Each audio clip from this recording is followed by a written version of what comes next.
ज्ञानेश्वरी अध्याय 9, राजविद्या राजगुह्य योग. आणि आता आपण सांगता सांगता श्लोक क्रमांक 12 आणि ओवी क्रमांक 183 पर्यंत आपण आलो. 182 पर्यंत आपण आलो आणि 183 पासून आपल्याला सुरुवात करायची आहे.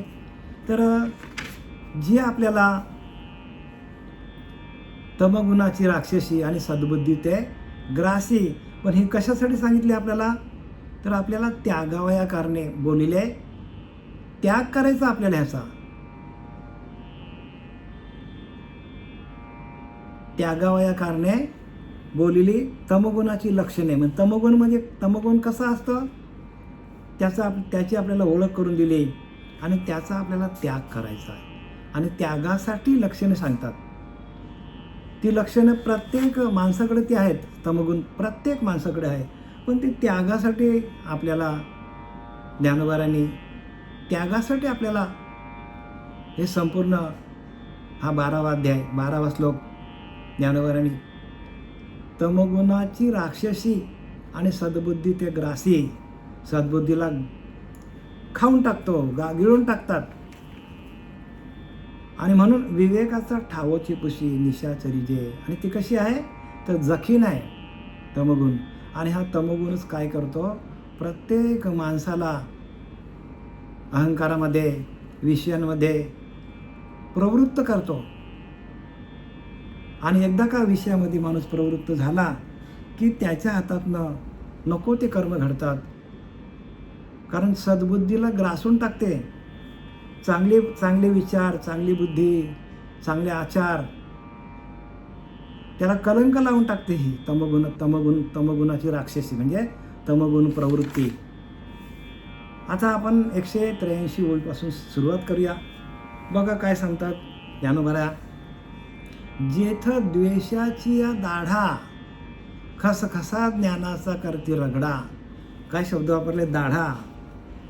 एखादा पदार्थ दाढेमध्ये गेला तर त्याचा पार बारीक त्याचा काय होतो, चुरांडा होऊन जातो, चुरा होऊन जातो, रगडा होऊन जातो त्याचा.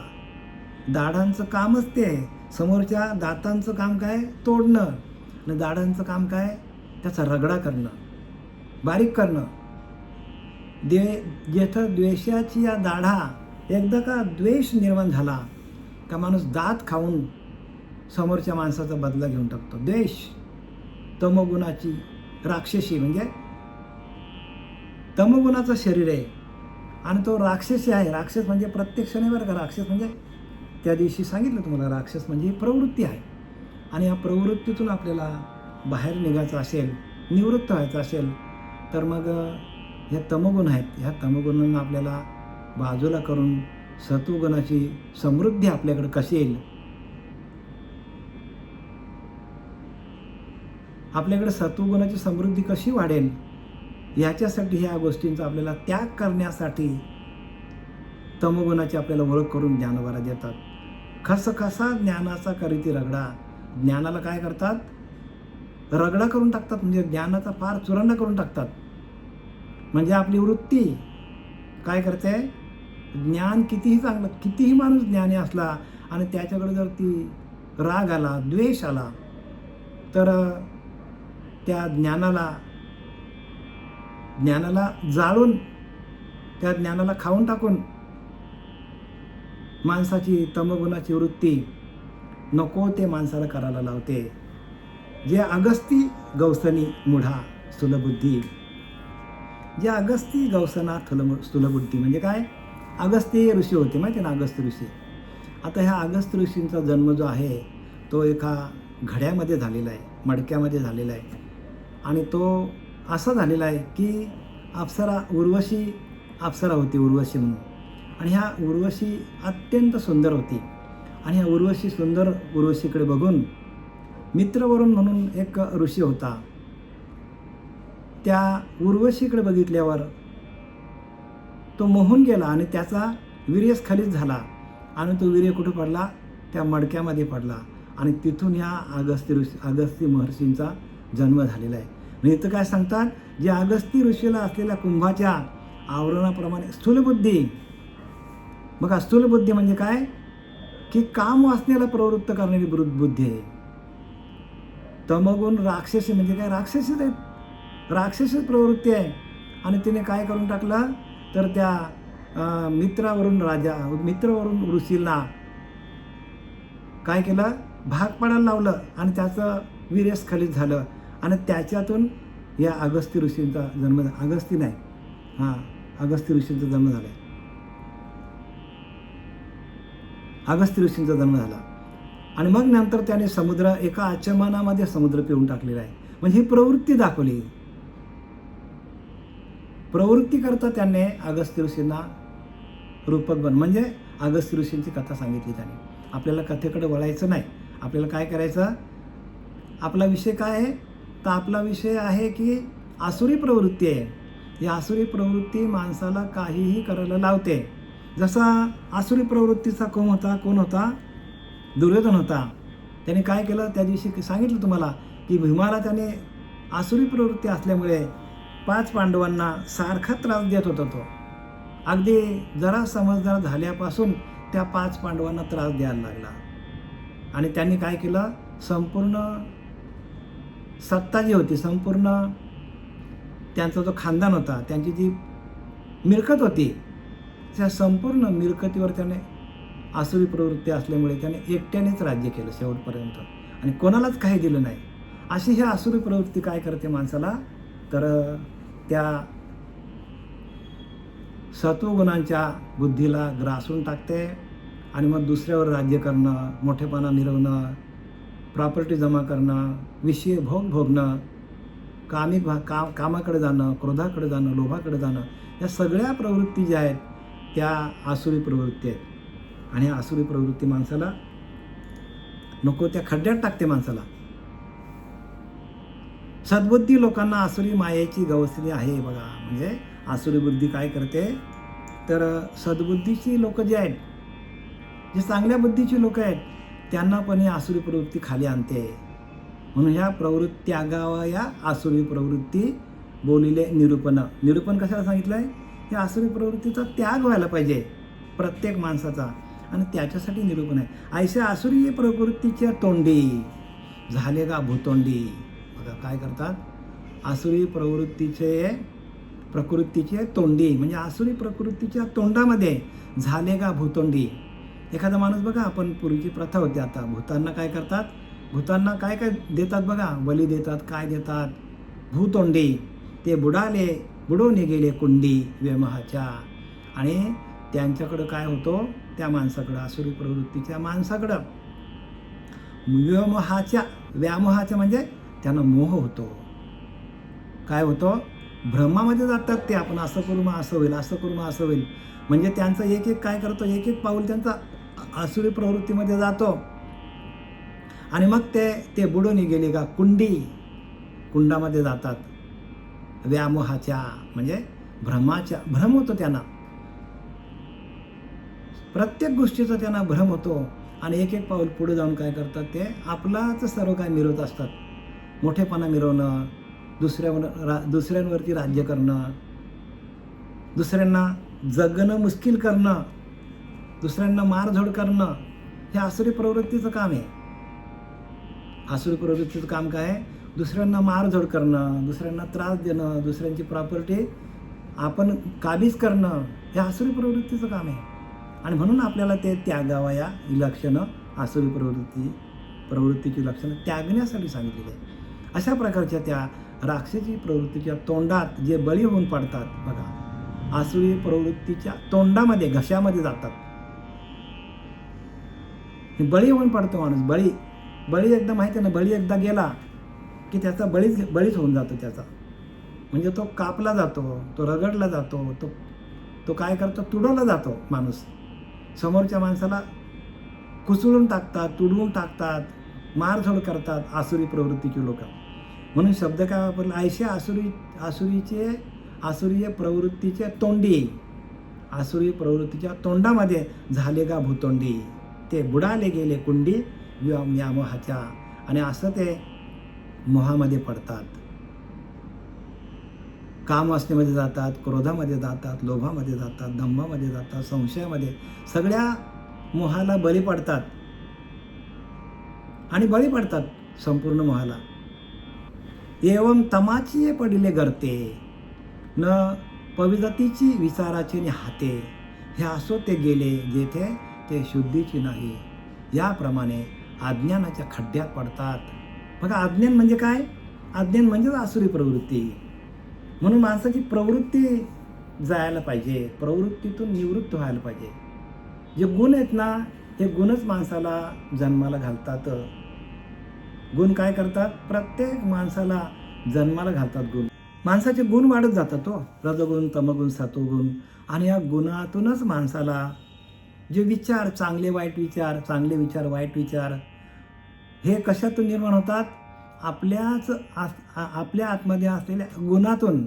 कारण मुळी देह त्रिगुणाचा, लिहिलं की नाही, रज सत्व तमाचा, त्यामध्ये सत्वाचा उत्तम गुण, सत्वाचा उत्तम गुण, मुळी देह त्रिगुणाचा.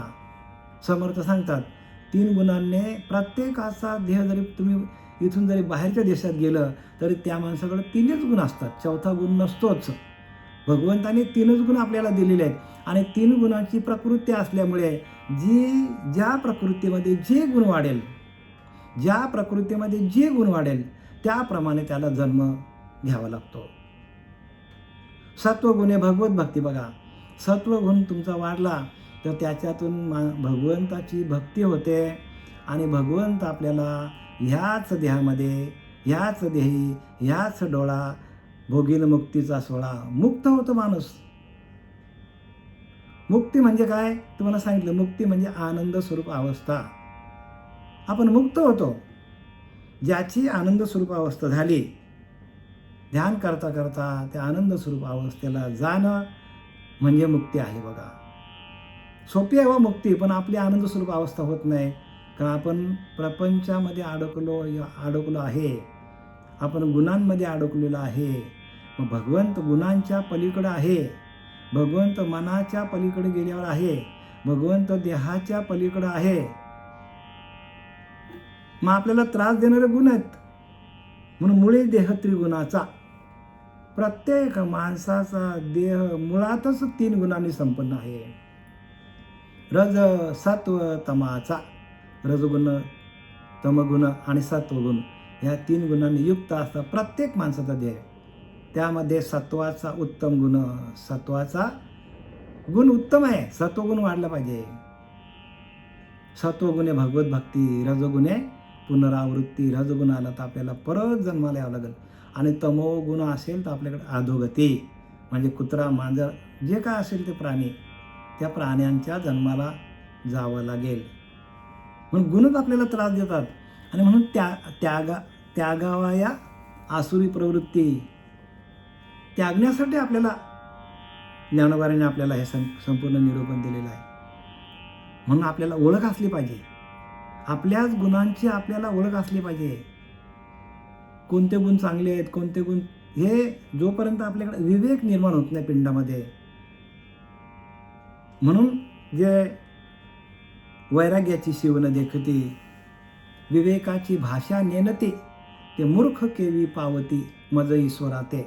ज्ञानोबा सांगतात, जे विवेकाची भाषा नेनते, जे वैराग्याची शिव न देखती. बघा, विवेकाची भाषा नेनते, वैराग्य काय ते माहीत नाही, विवेक काय माहीत नाही, प्रज्ञा जागृत नाही, ध्यान नाही, कसलं ज्ञान आहे आपल्याला? ज्ञानच नाही म्हणत, ज्ञानहीन आहे. म्हणून जे वैराग्याची शिव न देखती, वैराग्यापर्यंत जातच नाही. प्रत्येक माणूस खाऊन पिऊन परमार्थ करतो, तसं होत नाही ना. वैराग्य यायला पाहिजे ना. म्हणून वैराग्यापरते ह्या ज्ञानास तगणेच नाही. वैराग्य नाही तर ज्ञान टिकणार नाही. हे विचारून ठाई ठेविले देवे. भगवंतांनी सांगितलं, ज्याच्याकडे वैराग्य नाही त्याच्याकडे ज्ञान येणार नाही. वैराग्याची शिवण देखती, विवेकाची भाषा नेनती. विवेक काय ते पण कळत नाही माणसाला.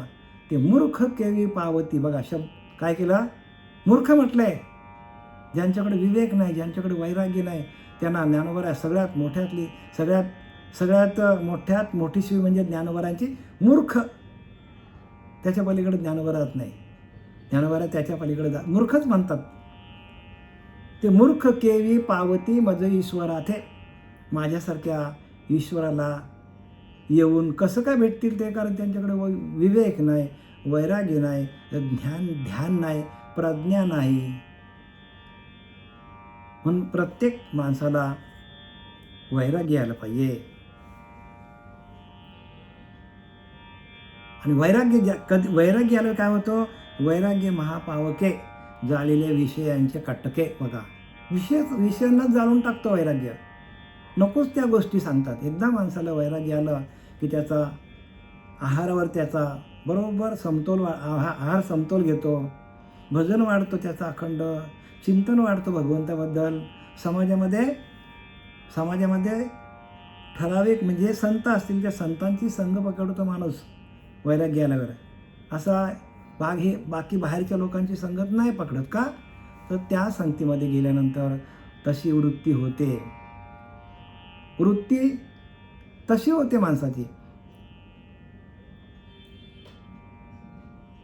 आता एखादा सरडा आहे, तो सरडा हिरवळीमध्ये गेला की हिरवा होतो, मुरमाच्या जागेत गेलं की मुरमासारखी कलर येतो त्याला, लाल मातीत गेलं की लाल होतो. तशी बुद्धी आहे माणसाची. बुद्धी कशी आहे? सरड्यासारखी माणसाची. म्हणून आपण ज्यांची संगत करू त्यांच्यासारखा माणूस होऊन जातो. म्हणून प्रत्येकाने संगत कोणाची करायची? म्हणून संताविन प्राप्ती नाही, लिहिले का नाही? संतांची संगत धरली तरच आपल्याला भगवंताची प्राप्ती होईल. आणि आपण संतांची संगत धरलीच नाही तर आपल्याला कसं काय प्राप्ती होईल भगवंताची? का भगवंत संतांकडे आहे. तुका म्हणे किल्ली संता हाती दिली, नाही का? संतांच्या हातामध्ये भगवंताला कसं प्राप्त करायचं ही किल्ली संतांच्या हातात दिलेली आहे. मग संततेची देव निमित्त त्या प्रतिमा निमित्ताला आहेत. संतच देव आहेत.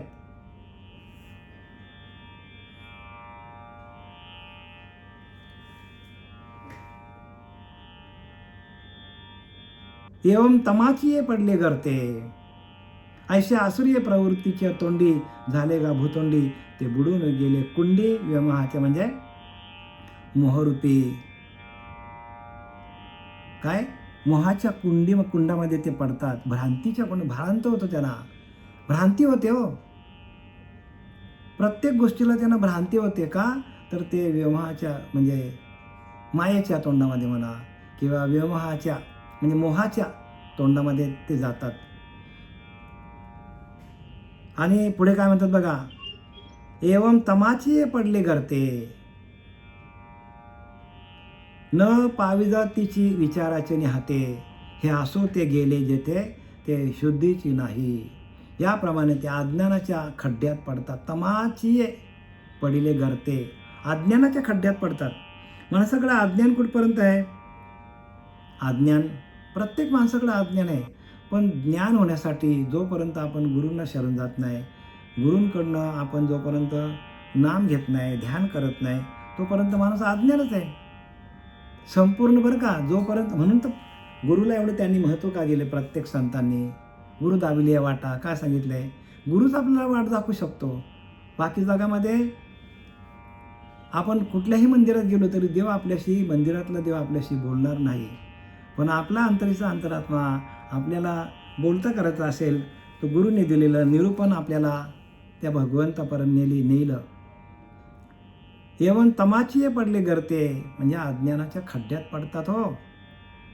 न पाविजातीची विचाराची निहाते. आणि एकदा का त्या अज्ञानाच्या खड्ड्यात पडलं की त्यांच्याकडे विचारांची मदत मिळत नाही. विचार निघून जातात हो. विचार, कारण तमगुण राक्षसी, सद्बुद्धीचे ग्रासी. चांगल्या विचारांना तमगुण खाऊन टाकतं. गुण आहे ना तमगुण राक्षसी, तो राक्षसी वृत्तीचा आहे. जसं राक्षस कसं पूर्वीचे लोकांना मारायचे, तसं काय करतात प्रत्येकाला ही तमगुणाची प्रवृत्ती. प्रत्येक अज्ञानी जीवाला काय करतात?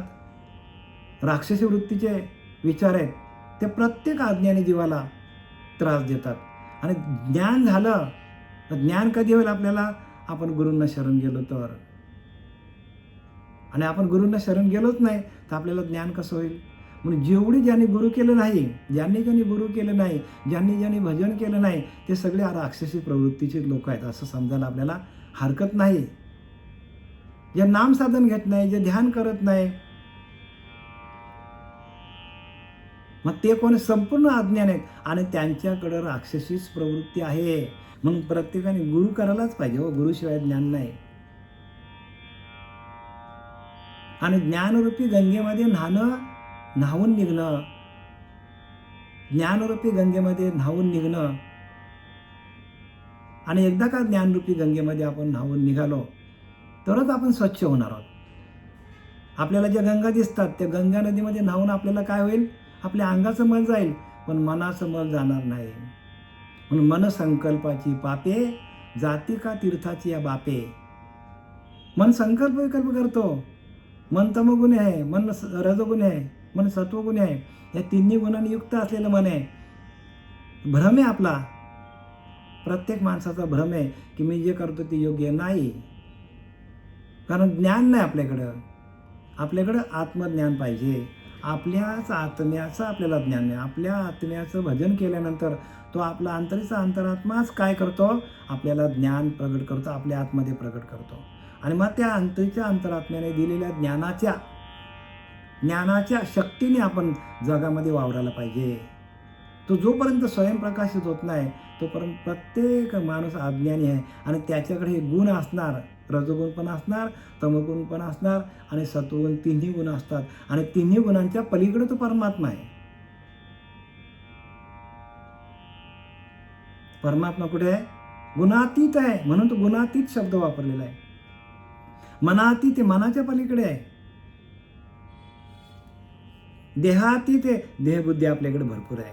कारण आपल्याकडे विषय आहेत ना. म्हणून न पाविजे ती विचाराची हाते, हे असो ते गेले जेथे ते शुद्धीची नाही. इतकेच नव्हे तर ते कुठे जातात तर त्यांचा देखील पत्ता लागत नाही. कुठे जातात?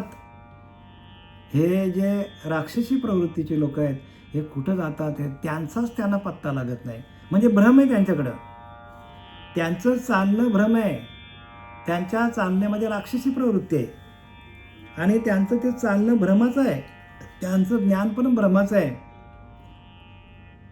आणि भ्रमिष्ठ माणसाला ज्ञान नसतो बरं का. जेव्हा माणसाचा भ्रम निघून जातो, जेव्हा माणसाकडे ज्ञान प्रकाशित होतो तेव्हा आपला भ्रम निघून जातो. नाही तर माणूस भ्रमातच आयुष्य जगतो. भ्रमातच मनुष्य आयुष्य जगत असतो. आणि हा भ्रम आपल्याला घालवायचा असेल तर आपल्याला गुरुला शरण गेल्याशिवाय भ्रम आपला जात नाही. तर ते कुठे जातात तर त्यांचा देखील त्यांना पत्ता लागत नाही बघा. कुठे जातात त्यांनाच माहीत पडत नाही. राक्षसी प्रवृत्तीचे लोक म्हणजे त्यांना दिशाहीन लोक आहेत. त्यांच्याकडे दिशा नाही आहे. म्हणजे त्यांच्याकडे विवेक नाही, वैराग्य नाही, प्रज्ञा जागृत नाही, ध्यान नाही, ज्ञान नाही. म्हणजे विवेकहीन आहेत ना ते. आणि अशी विवेकहीन लोक कुठे जाऊन पडतात तर खड्ड्यात पडतात, भ्रमात पडतात आणि अज्ञानात वाढतात. आणि त्यांच्याकडनं पापक्रिया घडते. सगळे पापच होतात त्यांच्याकडनं. कारण त्यांना चांगलं काय, वाईट काय, सार काय, असार काय, पाप काय, पुण्य काय, स्वर्ग काय, नरक काय, विवेक काय, अविवेक काय हे त्यांना कळतच नाही. म्हणून असो तू ये वायानी कायशी मूर्खाशी बोलणे, वाया वाढविता वाणी सिने लहानं. आता सांगतात ज्ञानोबा, म्हणून असो तू ये वायानी म्हणजे काय सांगतात? असो तू म्हणून असो तू ये वायानी. मग अशा व्यर्थ लोकांशी कशाला बोलायचं? कायशी मूर्खाशी बोलली. या मूर्ख लोकांशी काय बोलायचं?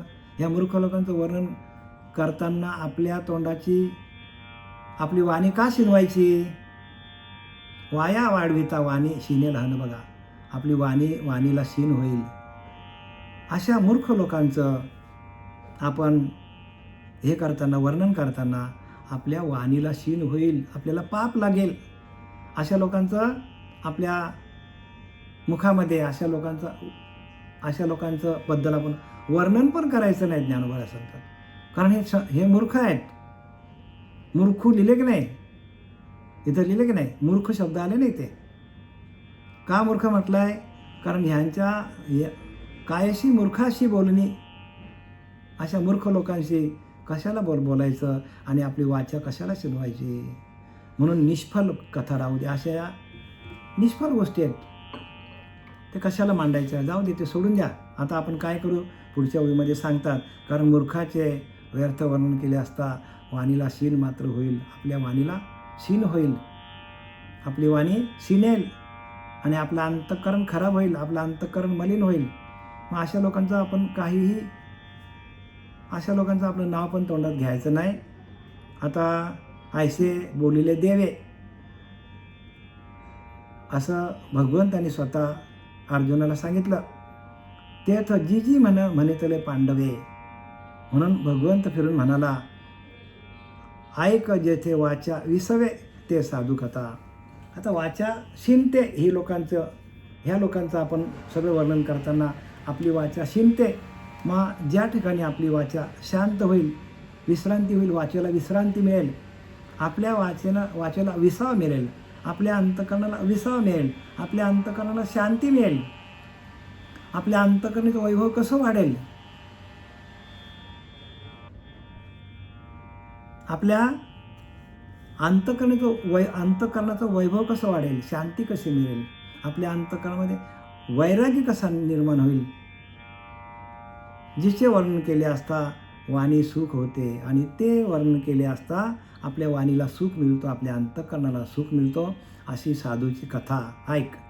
कथा म्हणजे साधूंचं वर्णन. आता पुढच्या श्लोकामध्ये साधूंचं वर्णन केलं आहे की साधू कसे असतात आणि साधूंना कसं ओळखायचं आणि साधू आपल्याला आपले 6 कसे धुतात. आपले जे 6 धुतात म्हणजे काम, क्रोध, लोभ, मद, मत्सर, दंभ, जे आपले 6 विषय आहेत, त्या 6 विषयांपासून आपल्याला सहज कसे बाजूला काढतात, ते साधू असतात. आणि ते सातत्याने भजनानंदामध्ये असतात आणि ते आपल्या साधूने आपल्या परंपरेचं ज्ञान मूळ संप्रदायाकडे कसे घेऊन जातील. मुख्य महाविष्णू काय लिहिलंय, मुख्य महाविष्णू चैतन्याचे मूळ संप्रदाय फल तेथून या, हंसरूपी ब्रह्मा उपदेशी श्रीहरी चतुर्शोकी चारी भागवत. ह्या परंपरेमध्ये आपल्याला जे आणतात आणि परंपरेमध्ये आपण आल्यानंतर आपले गुण निघून जातात, आपले विषय बाजूला होतात आणि आपण त्या मूळ स्वरूपाकडे, मूळ भजनाकडे आपण कसं जातो, याच्यासाठी पुढं साधूची कथा आपल्याला सांगायला भगवंतांनी सुरुवात केलेली आहे. महात्मानस्तु मां पार्थ दैवी प्रकृतिमाश्रिताः भजन्ते नन्यमा मनसो ज्ञात्वा भूतादिमव्ययम्. म्हणजे काय सांगतात, पण अर्जुना, दैवी प्रकृतीचा आश्रय घेतलेले महात्मे मला नित्य जाणून अनन्यचित्त होऊन भसतात. म्हणजे दैवी प्रकृतीचा आश्रय ज्यांनी केलंय. आता आसुरी प्रवृत्ती सांगितली आपल्याला आणि त्या आसुरी प्रवृत्तीचं आपण वर्णन केलं तरी आपली वाचा शिनेल आणि आपण दैवी प्रकृतीचं वर्णन केलं तर आपल्या वाणीला विश्रांती मिळेल. वाणी आपल्याला शांत करेल. कारण ज्या वाणीतून आपली उद्धट भाषा बोलली जाते त्या वाणीतून शीन होतो आणि तीच वाणी आपण भगवंताचं भजन करता करता भगवंतांनी केलेल्या लीलांचं वर्णन आपण केलं, भगवंताचं आपण भजन केलं, साधू ज्या मार्गाने गेले त्या मार्गाने आपण गेलो तर आपल्याला काय होईल, तर आपल्याला शांती मिळेल. शांती कधी मिळते, साधूंच्या मार्गामध्ये आपण गेलो. साधू दिसते निराळे परंतु ते स्वरूपी मिळाले नाही का, अवघे मिळून एकच झाले. देहातीत वस्तू म्हणजे देहाच्या पलीकडची वस्तू साधू आहेत आणि त्या आपल्याला पण ते साधू देहाच्या पलीकडे नेतील. म्हणून साधूंची वाणी जी आहे, साधूंनी आपल्याला जे काही सांगितलं आहे प्रत्यक्ष त्याची आपल्याला अनुभूती यावी म्हणून आपल्याला पुढच्या वेळा ज्ञानोबारांनी 188 पासून श्लोक क्रमांक 13 आणि बोगी क्रमांक 188, तरी जयाचे चोखटे मानसी मी होऊन असे क्षेत्र संन्यासी. निजेलिया ते उपासी वैराग्य गा. काय सांगतात? ज्या साधूंच्या निर्मल अंतकरणात मी क्षत्र संन्यासी होऊन वास करीतो, त्या साधूंच्या अंतकरणात मी क्षत्र संन्यासी. क्षेत्र म्हणजे काय? क्षेत्र म्हणजे आपला देह आणि देहामध्ये राहणारा क्षेत्रज्ञ. क्षेत्रज्ञ म्हणून राहतो. प्रत्येक साधूच्या अंतकरणामध्ये मी क्षेत्रज्ञ म्हणून राहतो. म्हणजे प्रत्यक्ष भगवंत साधूच्या अंतकरणामध्ये राहतो.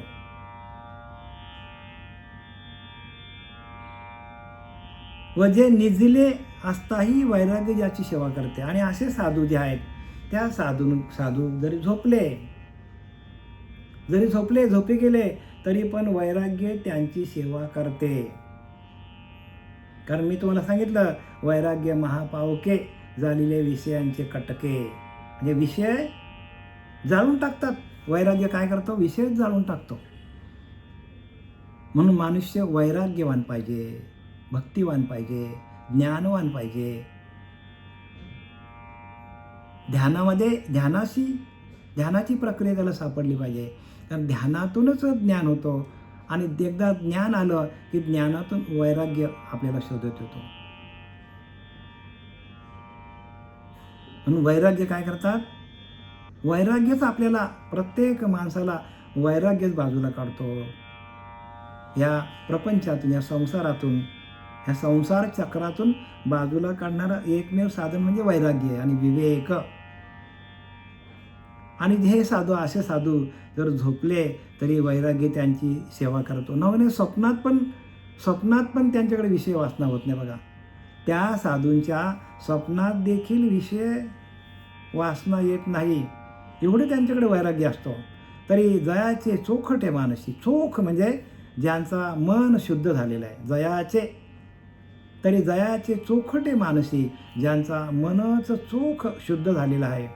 मी होऊनी असे क्षेत्र संन्यासी, त्यांचा अंतकरण चोख झाल्यामुळे, शुद्ध झाल्यामुळे मीच त्यांच्या अंतकरणामध्ये, मीच त्यांच्या क्षेत्रामध्ये म्हणजे देहामध्ये मीच वास्तवायला येतो आणि मीच त्यांची सेवा करतो. जया निजेलिया उपासी वैराग्य गा. ते उपाशी जरी झोपले, ते जरी कुठे पण गेले तरी पण त्यांना वैराग्य सोडत नाही. वैराग्य त्यांना धरूनच असतो.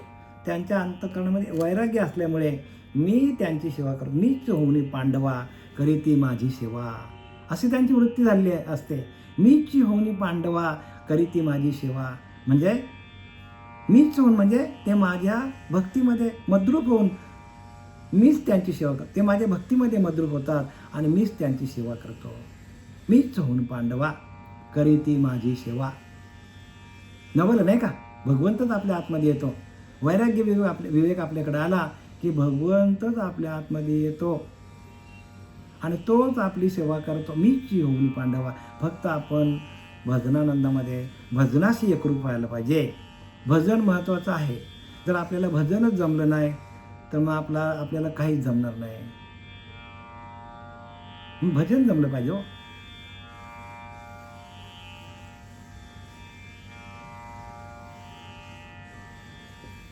कारण भजनच आपल्याला वैराग्यात नेतो. भजन बिना चैन नाये राम, भजन बिना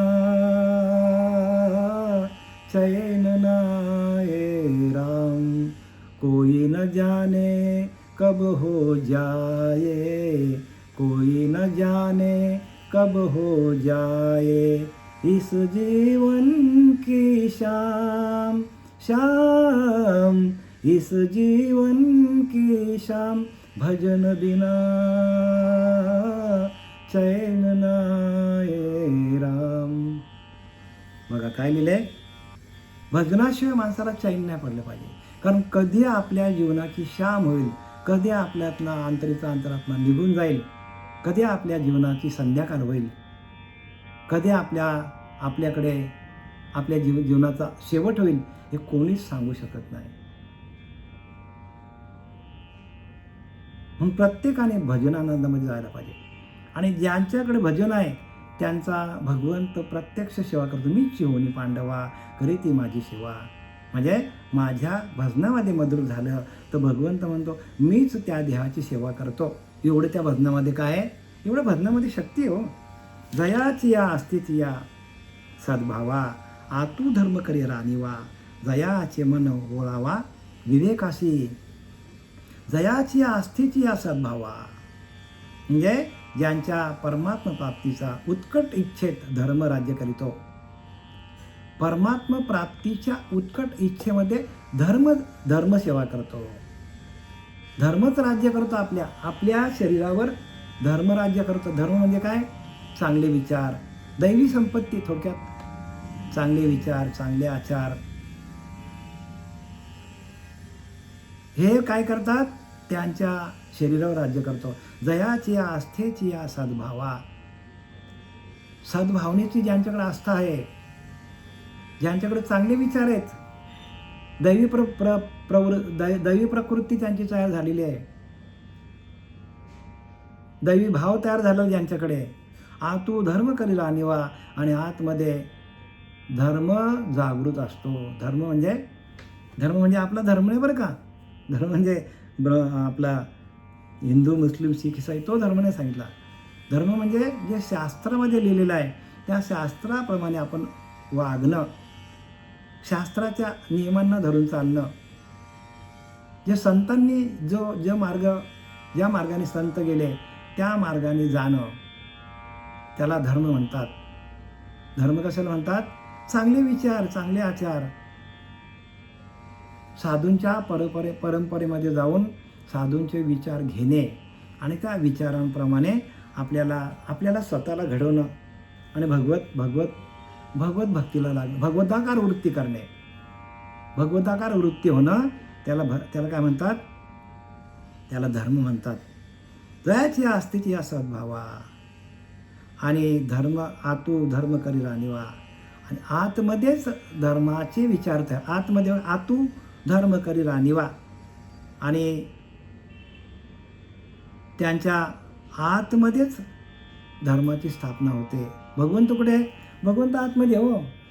भगवंताचं भजन केल्यावर काय होतं? आपणच त्या धर्माचं पालन करायला लागतो आणि मग आपल्याला चांगलं वाईट काय ते कळतो आणि आपण धर्माने आपली पावलं टाकायला सुरुवात करतो.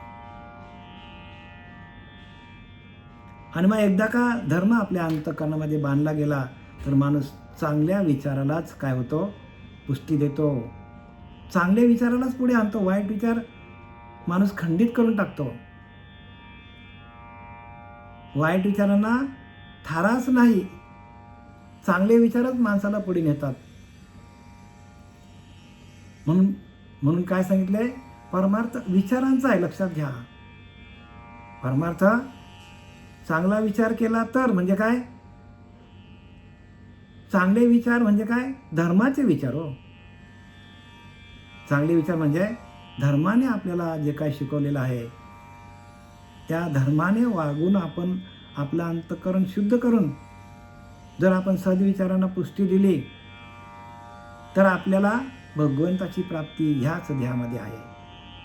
आणि म्हणून काय लिहिलं? जयाची अस्तिती या सद्भावा आतू धर्म करी राणीवा. धर्माला आतमध्ये राहायला जागा मिळते. संतांचे विचार आहेत तेच आपल्याला धर्माची स्थापना. म्हणून धर्मस्थापनेचे नर ते ईश्वराचे अवतार झाले आहेत पुढे होणार देणे ईश्वराचे. धर्मस्थापनेचे नर, धर्माची स्थापना करण्यासाठी सद्गुरू येतात आपल्या अंतःकरणामध्ये. सच्चिदानंद सद्गुरू श्रीपाद बाबा, रामदास बाबा, पांडुरंग दिवेकर बाबा धर्माची स्थापना करण्यासाठी आपल्या डोक्यावर त्याने हात ठेवलं आणि डोक्यातले जे काय तामसी वृत्ती आहे, राक्षसी वृत्ती आहे ती बाजूला गेली आणि चांगल्या विचारांना काय केलं? चांगल्या विचारांना आपण जागा दिली. चांगले विचार कोणी राबवले आपल्यामध्ये? तर संतांनी. आणि म्हणून तेची संत ज्यांचा हेत विठ्ठली, त्यांचा अखंड चिंतन असतो विठ्ठल विठ्ठल विठ्ठल विठ्ठल.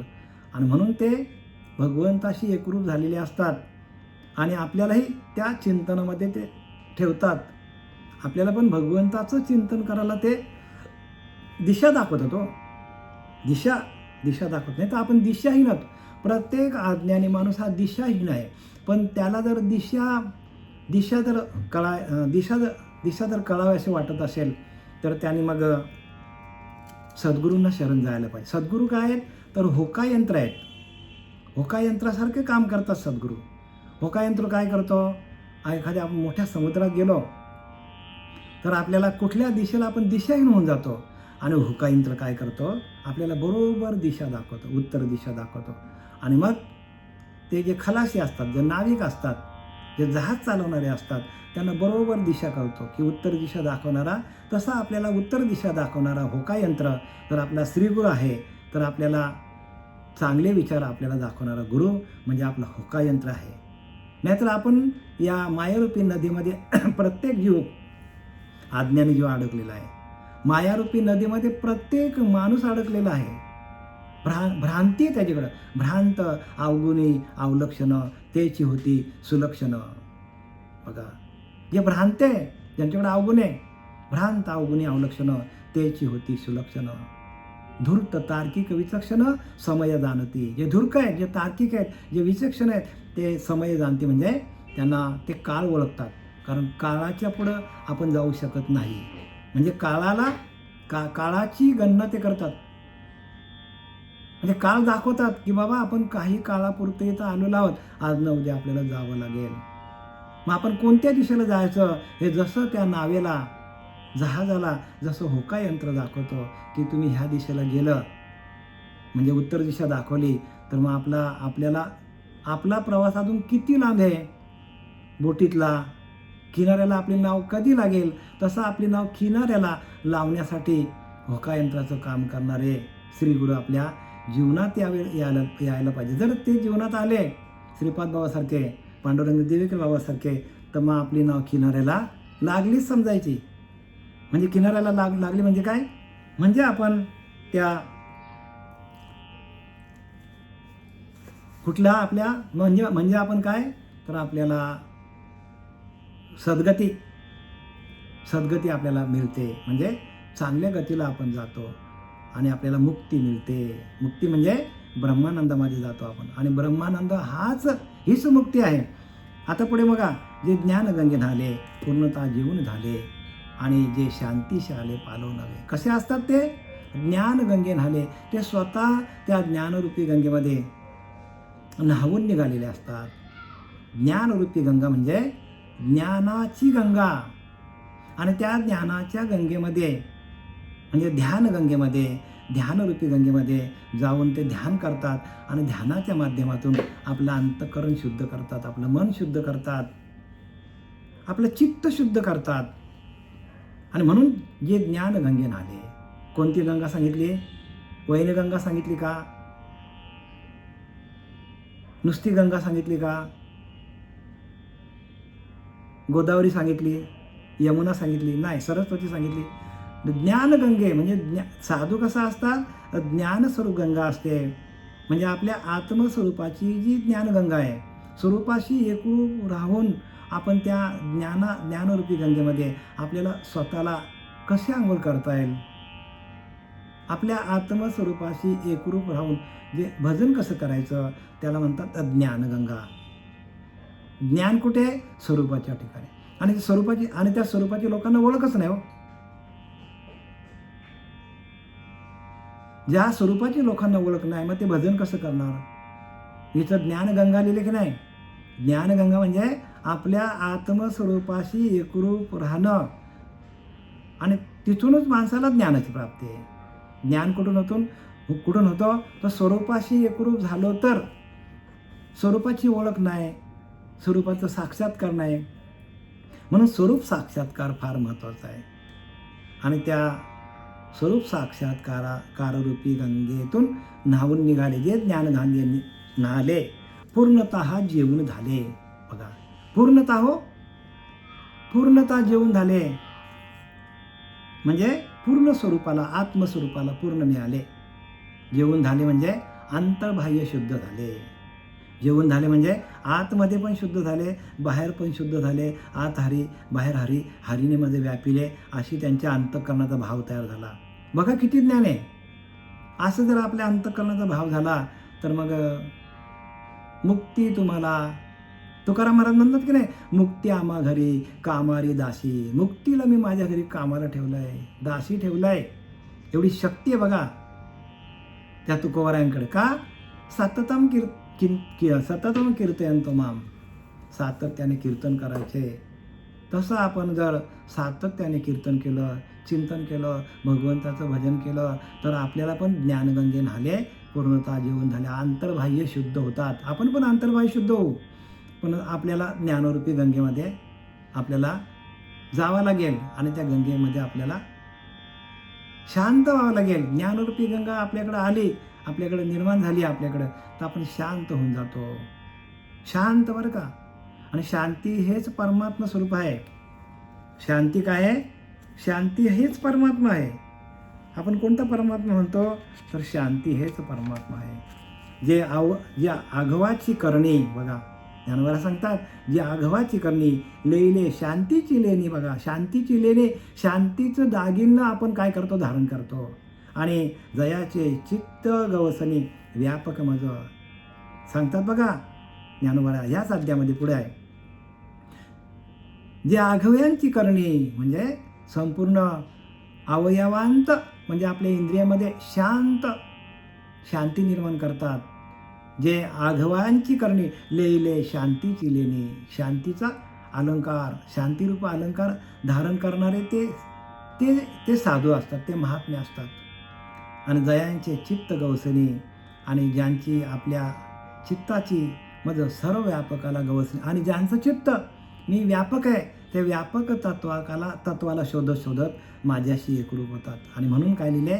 ज्या आघवांची करणी लेईले शांतीची लेणी, जयाचे चित्त गवसणी व्यापकामध्ये. आणि एकदा का शांती स्वरूप आपल्याला स्वरूपाची ओळख झाली, स्वरूप आनंदामध्ये आपण गेलो, प्रेमानंदामध्ये आपण गेलो भजन करता करता, तर आपण त्या व्यापक परमात्म्याशी एकरूप होतो. व्यापक मज जयाचे चित्त गवसणी व्यापक मज. हे चित्त काय होतो? त्या व्यापक चैतन्य स्वरूपाशी एकरूप होतो. म्हणजे आपणही व्यापक होतो. आणि मग हे विश्वची माझे घर आयशी मती जायची स्थिर, किंबहुना चर आणि चर आपणच झालो. चराचरामध्ये आपणच भरलेला आहे. आपणच परमात्मा स्वरूप आहोत आणि आपणच त्या चराचरामध्ये आपण भरलेलो आहोत. असे आपली प्रत्येक साधकाची, प्रत्येक संताची अशी स्थिती होते. आणि ती स्थिती ज्याच्या अंतःकरणामध्ये बांधली जाते तो साधू, तो महात्मा. आणि अशा महात्म्यांचं वर्णन या राजविद्या राजगुह्ययोग या 9व्या अध्यायामध्ये ज्ञानोबा 13व्या श्लोकामध्ये सांगतात. झालेली सेवा आपले सच्चिदानंद सद्गुरू श्रीपाद बाबा रामदास बाबा, नारायण बाबा, नाना बाबा, पांडुरंग दिवेकर बाबा यांची